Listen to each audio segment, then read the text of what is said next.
Segundo Timóteo, capítulo 1, versículo 15, diz assim: Está ciente de que todos os da Ásia me abandonaram, dentre eles cito Fígelo e Hermógenes. Conceda ao Senhor misericórdia à casa de Onesíforo, porque muitas vezes me deu ânimo e nunca se envergonhou das minhas algemas. Antes, tendo ele chegado a Roma, me procurou solicitamente até me encontrar. O Senhor lhe conceda naquele dia achar misericórdia da parte do Senhor. E tu sabes melhor do que eu quantos serviços me prestou ele em Éfeso. Amém. O segundo Timóteo é a última carta de Paulo. Depois disto ele morreu, não há mais nada. Ele fala de pessoas, ele fala de várias pessoas, ele cita nomes de pessoas, coisa que geralmente ele não faz nas outras cartas. Ele adverte Timóteo para ele tomar cuidado com algumas pessoas. Ele fala, por exemplo, em 2 Timóteo 2,17, que Himeneu e Fileto, as palavras deles, aqueles duas pessoas que estavam na igreja, corroíam como um câncer. Ele fala no capítulo 3, no versículo 8, que Janes e Jambres foram aqueles homens que resistiram a Moisés. Ele fala de Alexandre o latoeiro, que me causou muitos males. Timóteo, toma cuidado com estas pessoas aí. Se Paulo precisasse de alguém em algum momento da sua vida, era agora que era a hora, porque ele estava preso debaixo da maior perseguição religiosa que o cristianismo havia passado. Roma era dominada pelo imperador Nero. A cidade de Roma havia acabado de ser queimada, estava em ruínas, e aquilo tudo, toda a tragédia foi colocada nas costas dos cristãos. Então uma perseguição intensa é levantada. Os cristãos fogem da cidade de Roma, os cristãos procuram cidades no império para se esconder. Muitos deles, suas casas são invadidas e pais e mães são levados diante de arenas romanas para serem entregues aos animais. Paulo, grande líder da igreja, o grande missionário, aquele que o mundo inteiro ouviu pregar a palavra, agora ele é caçado, ele é capturado e ele é jogado em uma masmorra. Ali ele vai ser julgado, vai ser condenado à morte, a pena capital. Paulo escreve 2 Timóteo e ele fala que as pessoas o abandonaram. Ele fala que Demas, ele fala: Timóteo, vem logo, porque Demas, amando o presente século, me abandonou. O maior ministério de Paulo foi na Ásia Menor. A maior cidade, a capital da Ásia Menor era a cidade de Éfeso, onde Timóteo agora estava. Paulo ficou na cidade 3 anos, pregando na casa de tirano.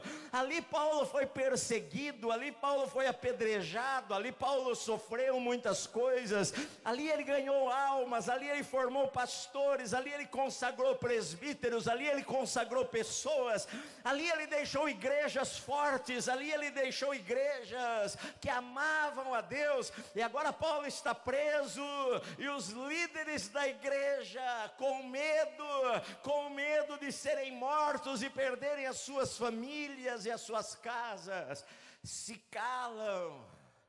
E Paulo não recebe nenhuma visita, Paulo não recebe nenhuma carta, Paulo não recebe nenhum alimento desses irmãos.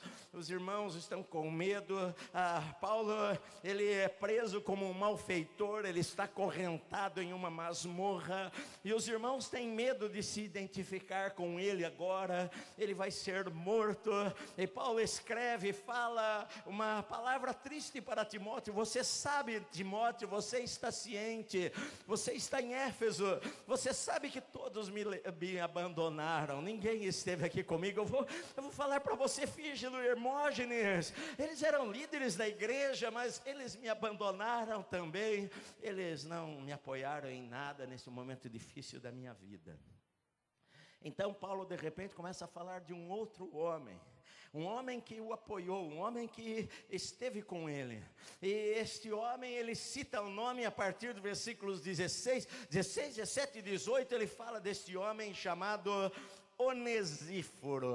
É a única vez na Bíblia que aparece este nome e está em 2 Timóteo.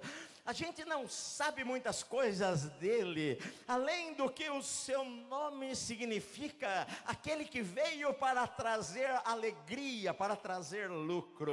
Este homem vivia na cidade de Éfeso.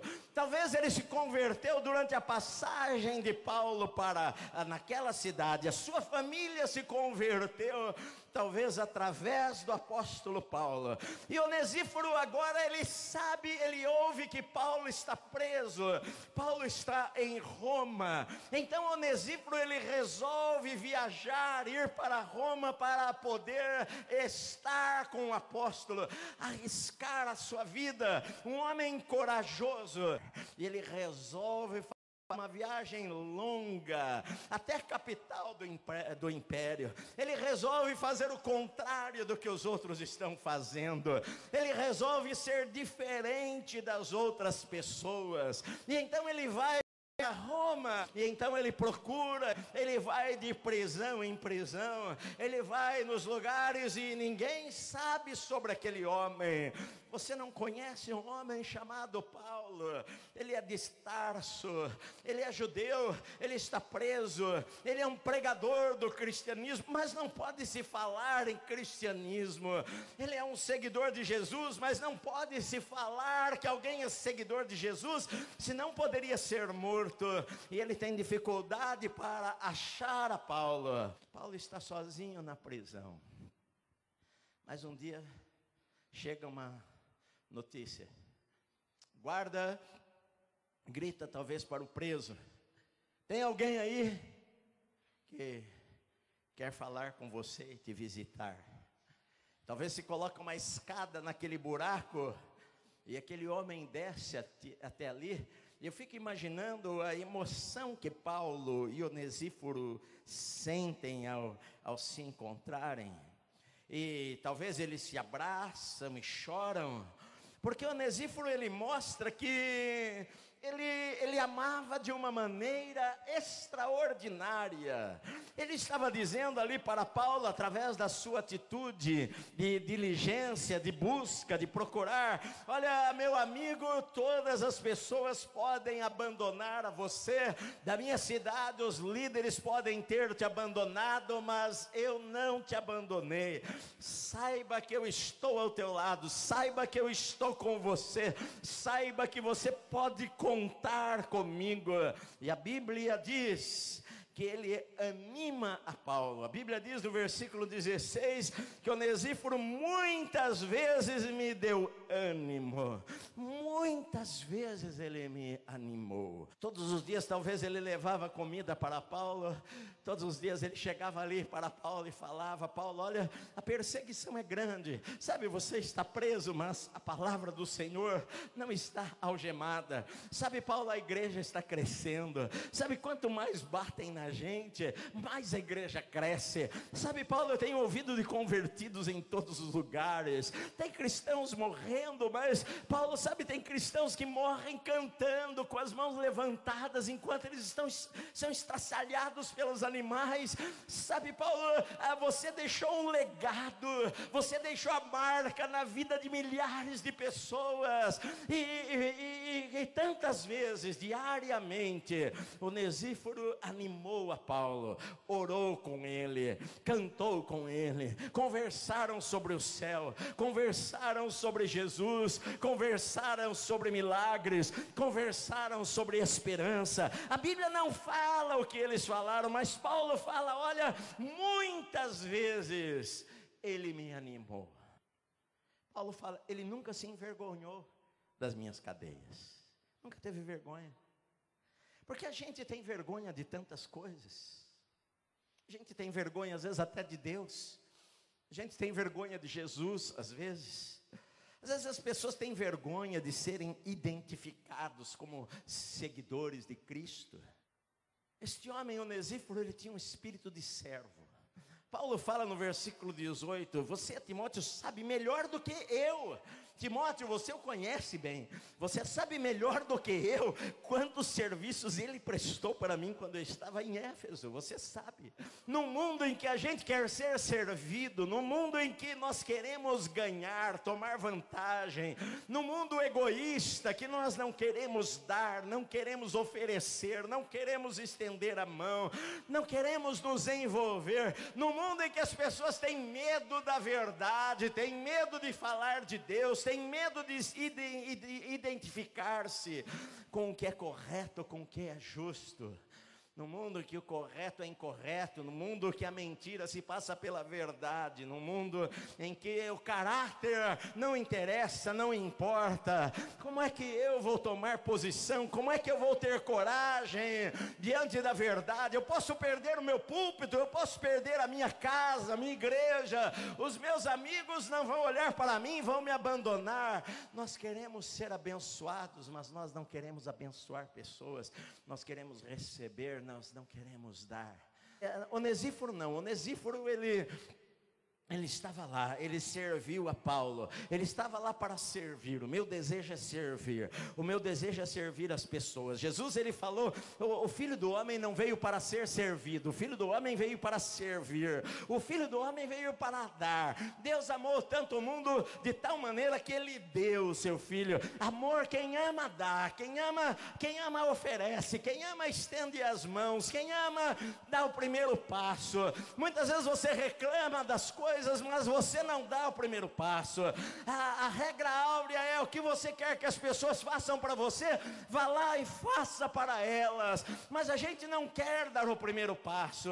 A gente, quando erra, quer que a outra parte venha pedir perdão para nós primeiro. A gente não quer se humilhar, a gente não quer servir, a gente não quer, às vezes, imitar a Cristo. Mas um dia Onesíforo não veio. No outro dia, ele também não veio. Talvez passou uma semana e ele não veio. Talvez Lucas, que estava lá em Roma, traz uma notícia para Paulo sobre Onesíforo. Paulo Onesíforo, ele foi preso e Onesíforo foi morto. Há duas versões aqui. Alguns livros apócrifos da época dos pais da igreja, que não estão na Bíblia, dizem que Onesíforo foi para a Espanha depois.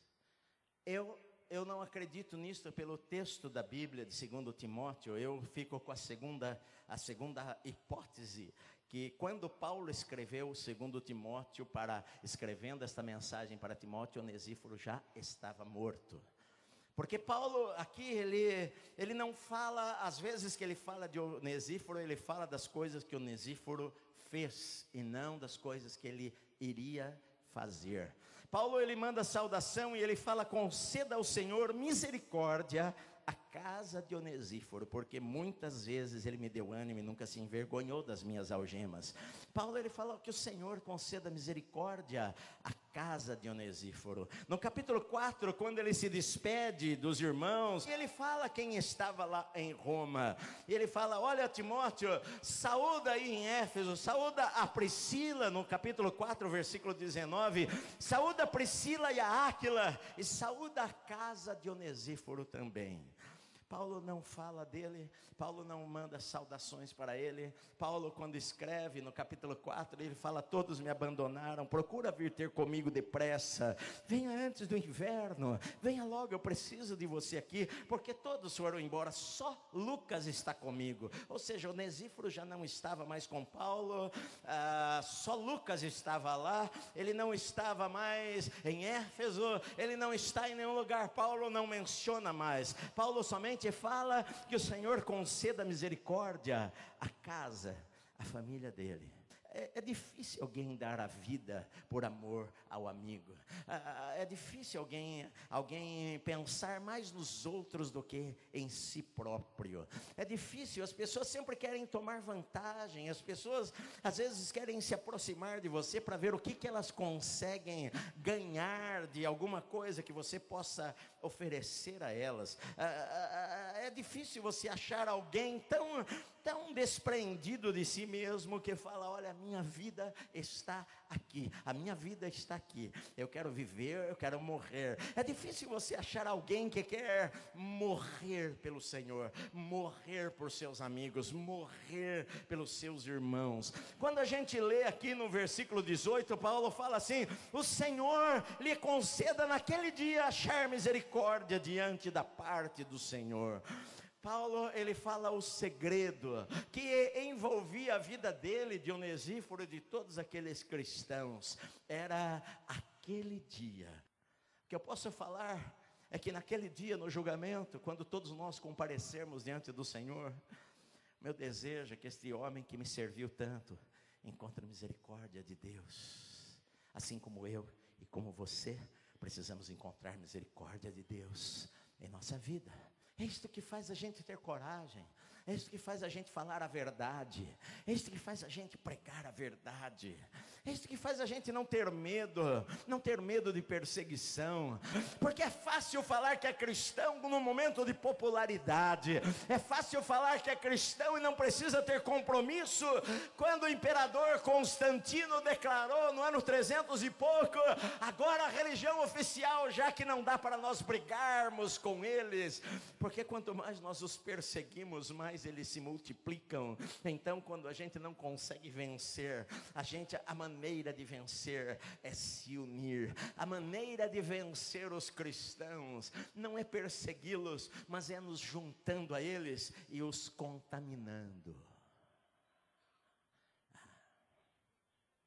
Esta é a estratégia do diabo. Você pode ser cristão e continuar roubando, mentindo, enganando, adulterando. Você pode continuar vivendo a vida de qualquer maneira. Isso não tem importância. Deus é amor, Deus é amor, Deus é amor. Mas naquele tempo não era assim as coisas. A gente tinha que pagar com a nossa vida. Eu quero ver se a gente é crente de verdade, como Sadraque, Mesaque e Abednego, que não se curvaram. Sabe, meu amado, o que é que nós estamos dispostos com a nossa fé? Aonde nós queremos chegar com a nossa fé? Nós realmente amamos ao Senhor acima de qualquer coisa?